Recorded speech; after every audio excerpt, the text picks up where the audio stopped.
ওকে, তো আজকে আমরা কথা বলবো বেলারুশ ভিজিট ভিসা নিয়ে, ঠিক আছে? তো বেলারুশ ভিজিট ভিসা নিয়ে কথা বলার আগে কিছু কোয়েকশন আছে, যেমন বেলারুশ কি ভিসা হচ্ছে, বা বেলারুশ আমাদের যেতে কত টাকা লাগে, বা কী কী ডকুমেন্টস লাগে, ঠিক আছে? দেন হইলে গিয়া বেলারুশ হইলে গিয়ে ভিসাটা হইলে গিয়ে কী ভিসা, ই ভিসা আনে না হইলে গিয়ে আপনার sticker visa.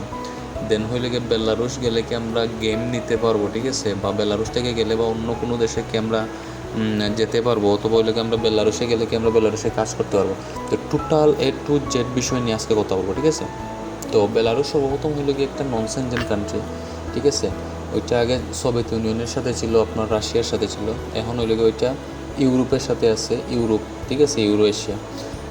But non Shenzhen, ওইটা সেনজেনের আওতাভুক্ত না। বাট আপনি যদি গুগল ম্যাপে দেখেন, আপনি দেখবেন আমাদের লেগে বাংলাদেশের চারিদিকে যেরকম ইন্ডিয়া ওই লেগে চারিদিকে, তেমনই লেগে আপনার বেলারুশেরও চারিদিকে ওই লেগে সেনজেন কান্ট্রি, যেমন হাঙ্গেরি আছে, স্লোভাকিয়া আছে, লিথুনিয়া আছে, লাতভিয়া আছে, পোল্যান্ড আছে। তো ঠিক আছে, তো আপনি যখন ওই লেগে মনে করেন আপনি বেলারুশ যাবেন, ঠিক আছে? বেলারুশ গিয়ে আপনি এখান থেকে গেম নিতে পারবেন। এখানে বেলারুশ যারাই যাইতেছে কেউই বেলারুশ টাকার জন্য যাচ্ছে না, ঠিক আছে?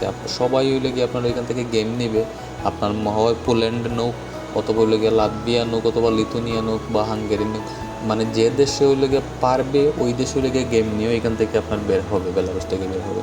বাট আপনি যেন আজকে গেলেন কালকেই বের হয়ে যাবেন, ওই রকম কিছু না। আপনি ওইখানে গিয়ে আপনার অবশ্যই লেগে এজেন্ট ধরতে হবে। এজেন্ট দইরা আস্তে আস্তে এজেন্ট যখন বলবে তখন লেগে গেম, মানে গেম নিয়ে বের হইতে হবে, বিষয় লেগে এটা।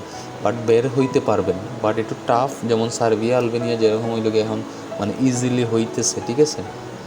বাট বেলারুশে গেলে একটু এইরকম ইজিলি হবে না, বাট হবে 100% বিষয় হইলে এটা। এখন কত হইলে গিয়ে মনে করেন অনেকে হইলে ভিজিট ভিসা যাইতেছেন, 1 মাসের অথবা 3 মাসের ভিজিট পাইছেন, 1 থেকে 3 মাসের ভিতরে আপনি এখান থেকে বের হইতে পারলেন না, তখন কী করবেন? ঠিক আছে, তখন হইলে গিয়ে বেলারুশের একটা সিস্টেম আছে, এখানে ভিসা এক্সটেনশনের একটা সিস্টেম আছে। ভিসা এক্সটেনশন করা যায়, ওয়ার্ক পারমিটে মুভ করা যায়, ওইখানে কাজ করতে পারবেন।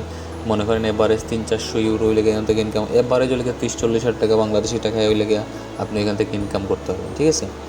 তো আপনি সর্বপ্রথম হইলে গিয়ে বেলারুশের জন্য আপনি আগে ভিজিট, এখানে বেলারুশের হইলে গিয়ে কয়েকটা ভিসা মানে ক্যাটাগরি চলতেছে। যেমন একটা হইলে গিয়ে ভিজিট ভিসা চলতেছে, অনেকে ওয়ার্ক পারমিট নিয়েও কাজ করতেছে, অনেকে হইলে গিয়ে আপনার কী বলে স্টুডেন্ট ভিসাও নিয়েও কাজ করতেছে।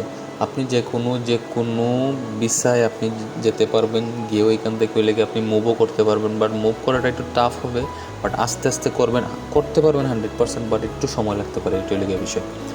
তো আপনার এই হইলে গিয়ে কথাবার্তা। তো বেলারুশ থেকে আপনি 100% গেম নিতে পারবেন, গেম নিয়ে বের হইতে পারবেন।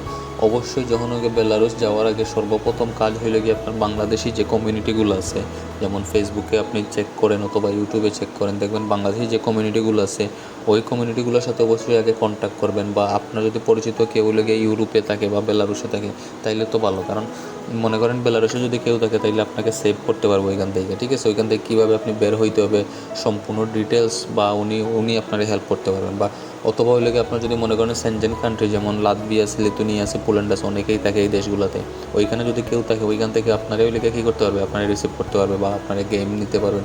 মানে মোটামুটি একটা এভারেজ একটা নলেজ থাকবে ওইখান থেকে। আপনি অবশ্যই লেগে একটা এভারেজ একটা নলেজ নিয়ে দেন হইলে গিয়ে আপনি বেলারুশের জন্য আপনি ট্রাই করবেন, ঠিক আছে? এ হলে গিয়ে টোটাল কথাবার্তা। আর বেলারুশ নিয়ে যদি কোনো ধরনের কোনো কোয়েকশন থাকে অবশ্যই আমার কমেন্ট বক্সে জানাবেন। আর আমার হোয়াটসঅ্যাপ নাম্বার দেওয়া থাকবে, আমার হোয়াটসঅ্যাপে যোগাযোগ করতে পারবেন, ঠিক আছে? তো আজকে এতটুকুই, থ্যাংক ইউ।